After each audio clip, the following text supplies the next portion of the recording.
Magandang umaga, magandang tanghali, magandang gabi mga kabarangay Lakers.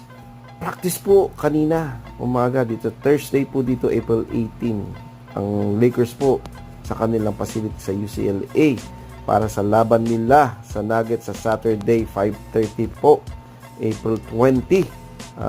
Marami po silang ginawa, marami pong interview, si LeBron, si